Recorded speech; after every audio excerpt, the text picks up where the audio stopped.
doubles extraordinaires. You know, Yeah, MVD has a lot of characters in his arsenal. We could see something as crazy as a duck hunt or something more solidified like a cloud in ESAM. We could even get a Samus depending on how he's feeling. I mean, this is just the early portion doubles, but with the way and just how stacked this bracket is, it looks like they're going for what they know best. Of course, man. Oh, right, and just starting up the synergy fresh out the gate. Throw to the cross slash, beautiful. I like that. And you know what I love even more about that is that Cosmos had their, oh my gosh, don't die there. I was like, not yet, not even 20 like seconds. Yeah, come on, man. Don't lose your life like that. But I love that Cosmos, when he was getting comboed, he actually died in so you wouldn't get hit by the thunder from ESAM. So really smart play. And, you know, those things you got to be on point in because sometimes that can change everything. You're absolutely correct. Oh, beautiful job there with the double hit to kind of knock him out of that focus attack, but unfortunately, while Pikachu fakes, sure, he was just kind of super effective, man. Yeah. Get out of here. Yeah, man. Get that man some potions, man. Ooh, mistiming right there from ESAM and MVG. A really good play setup.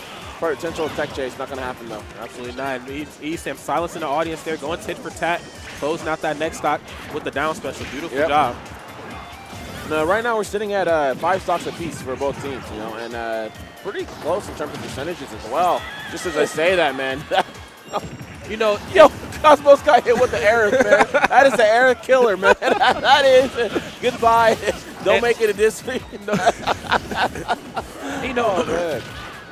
What's beautiful about the red team is that they don't quite have the raw kill power of the blue team. You know, Corrin is a very, very strong character, and obviously we know what Ryu has done.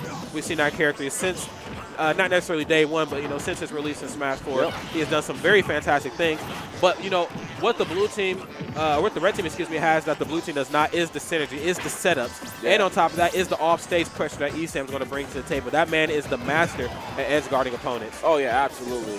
And I've always loved that about ESAM, man. I can tell you, anyone can say whatever they want. I've always loved that because this guy tries to study the game, and he recognizes, because a lot of characters can edge guard, man, but he's someone who always tries to push his character to the next step, especially when it comes to edge guarding. But don't want to level up that way. This guy's smashing across the screen. Unfortunately, he did, man. Looking like roadkill right now. Yeah. Okay. Again, the synergy on the red team sometimes kind of flusters a bit, but not that time. The back row into Dare, MVD, and ESAM back into the money here. Yeah, that's classic. Oh, pull him down. I was so smart. And Cosmos, coming into Smash Con with a lot of momentum. I was actually just with this gentleman last weekend. He won Kingslayer 4 over a lot of opponents. Rich Brown, Dyer, and a handful of other top players were all in attendance as well. Wow, what a good play by. Oh, I love that. That was so made you smart. Oh, did you think I was going to shore you your opponent or your that teammate? Don't matter though. You gotta electrocute him. Yeah. Got locked up. Yeah, got locked up, man. Put that fork away, man. But really good stuff there by ESAM. I love the setup by Locus, man. That's a classic Locus. And you see him falling down, and he just like walk back. Psych. Watch your legs. Watch your legs, man. Watch your legs. This is a world warrior coming through. Yep. I done tangled with the best, and now I'm finally here in Smash to kind of slap you guys up. Yep. All right, now, MVD and ESAM, obviously, they did get the W. Yep. But I'm pretty sure it was a lot more close than what they had liked. True. Cosmos and Locus, like I said, two players who main characters with a lot of solid kill power, don't even really need conversions at times. So I'm really excited to see what they're going to bring here to the table for game number 2. Yep. Yeah, you usually see, again, some of the conversions haven't been the greatest. No. They have gotten some good damage. Case in point, right then and there, we saw that from Cosmos and Locus. These guys, they're not nearly a long-standing team, such as MVD and ESAM. Yes. So you're going to see some flubs there, but you don't want to see so much coming out of Team GG. So hopefully they can get those things together, and then they'll probably close it out even more so. Absolutely, and I do love what the blue team is doing right now. They're not really going for like the team combos. They're just using the fact that their characters just have so much damage. Characters have so much knockback to their advantage. They're just going for like this 2-1v1 situation. I'm almost excited to see like what they could bring to the table if they would just go for like one grab conversion. Because as you know, teaming with the character with the sword, it's really easy to get a conversion. You know, just throw them right into them, throw it there, throw it forward, or you can dance back and forth. Yeah, and of course, even like Ryu just has very, very quick hitboxes as well. So it's really easy for him to make good conversions. Nair hits people at a pretty good trajectory as well too. And then of course, even like back air, just kind of the hit stun on his moves, or hit lag rather, makes it easy to get to conversions.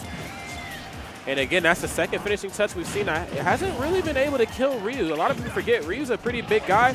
He's on the heavier end of the spectrum as well, too. So hey, he's a grown man. He's an entirely grown man. He's going to take a little bit more than not a cross slash, but a finishing touch to take him out that early. Yeah, man.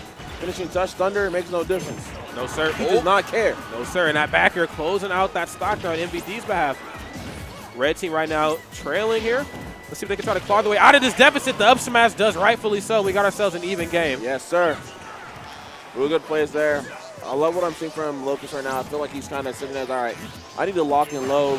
We don't want to go out 2-0 like this. I know we can do better. I know we were able to chase them game 1. Let's make it happen. Let's make a play here. Yeah, and let's at least make it close. Oh, and now Shoryu's going to do it again. And another screen splat there on ESAM's behalf. Yep. That's unfortunate to see, man. Locus right now playing. Oh, my God. He's on fire here. Yes, sir. Now, one of the things, of course, Ryu, very, very damaging character, also has a very great kill option, early kill option, in which he doesn't need a teammate. No, kind of like what you were saying before. And it's something that's not going to be super, super punishable. That's what makes Ryu's like very strong in the kind of doubles format. Those kind of options that he has, and that he can be a standalone, he can be a tank, and he can just take stocks like no one's business. Yeah, absolutely. He's a one-man team if he wants to be. Yeah. Oh, but unfortunately, a little miscommunication there, and the insta-pin comes out and takes a stock from his own teammate. Yep. Slight deficit here, but MVD on his way out the door here. This man's stock is definitely on life support. Yep. Yeah, no, this is actually close. This is close. Okay, I like the force smash attempt. Probably trying to mix up which way he was going to roll afterwards. As you know, that's a hitbox where the foot, has to connect. Yeah, I'm assuming that we're going to see a kill potentially happening on. Oh my gosh! Yeah, there, as I say, man. Yeah, life is gone. An immediate share stock. MVD again, still sitting on that 121%. Pretty uncomfortable spot. Oh, wow! That one did it. Life. Wow. Okay. Yeah, that's a rough one. I saw Locus kind of reel back in his chair. Now, Cosmos actually might be able to get this done. Of course, he's going to have the beautiful counter of Korin, which is going to be really quick, very low lag, and very, very strong. So this is actually a situation in which these guys can't be too close to each other, because that could make him lose the stock really early. And, of course, he has an instant pin as well. So not out of this necessarily yet. Let's see. Absolutely not down, but far from out. I don't want to call it yet, but it's not looking too good. Looking pretty grim. Oh, I see a stop. Gets the drag down forward there, yeah. Benny Hannes, see you later. What's crazy is, the finishing touch on MVD's behalf, it didn't really kill throughout the entirety of that set until it counted, until it mattered, Yeah. He got a couple early ones before the rage that just didn't quite get the kill. I think Locus was sitting at like 68%. Yeah. It wasn't quite enough to take him off the top, but it wasn't until he hit that rage and that 2v1 that it really got him out of there. Yeah, we didn't see a lot of times people feel like Cloud is so volatile because he can get those obscenely early kills, especially with team support. But yeah, we didn't really see that all too much come out of MVD and ESAM. Nonetheless, had some, they had some decent conversion. Like I said, as someone who's watched these guys countless of times, yes, sir. I definitely don't feel like they were playing their A game, but they played just enough, well enough rather, to actually survive and move on forward in the bracket. Yes. So good job for them. Fortunately, Locus and Korin, not Korin, Cosmos. I gotta move on, man. Yeah, they got to move on for us into that Shadow Realm, but there's still a second chance of redemption depending on how well they play. And it's Locus and Cosmo. That those guys are phenomenal. We could catch them later on in this top 8 portion of bracket, but in the meantime, man, we got Ryuga and Salem. That was somebody I kind of wanted to talk about before we jumped into that first game there. These two here did a fantastic job at DreamHack Atlanta. I'm not exactly sure what they placed specifically, but